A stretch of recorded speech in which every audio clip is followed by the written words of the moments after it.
ऋषि राज।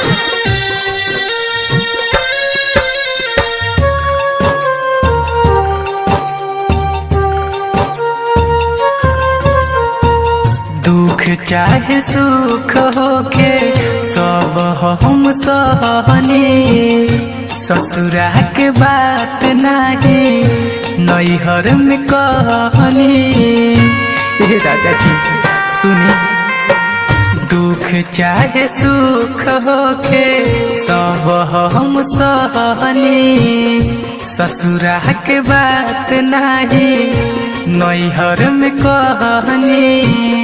हमसे बताब कौन भइल कसूर हो, हमसे बताब कौन भइल कसूर हो। काहे करा के गबनमा चली गइल दूर हो, काहे करा के गबनमा चली गइल दूर हो।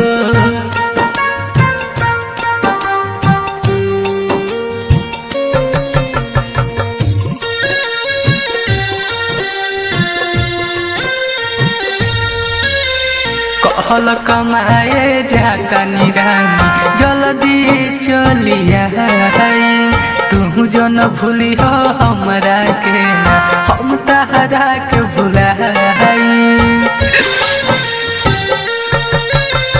कहल कमाए जातानी रानी जल्दी चलिया, तू जो न भूली हो हमरा के ना हम तहरा के भुलाई। परनी बीमार नहीं चल के सहूर हो, परनी बीमार नहीं चल के सहूर हो। काहे करा के गबनमा चली गइल दूर हो, काहे करा के गबनमा चली गइल दूर हो।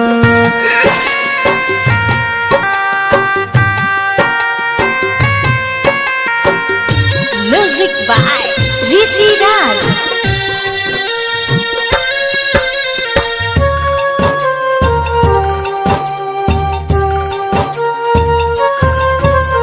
अब न होला बर्दाश्त बलमुआ कर कवनो जतन, कवनो पैया लगाब हयाब लागत नइखे मन। राजा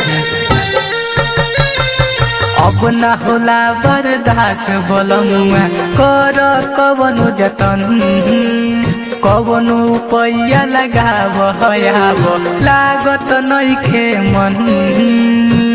तू ही अभिषेक रहला अखिया के नूर हो, तू ही से सलात रहला अखिया के नूर हो।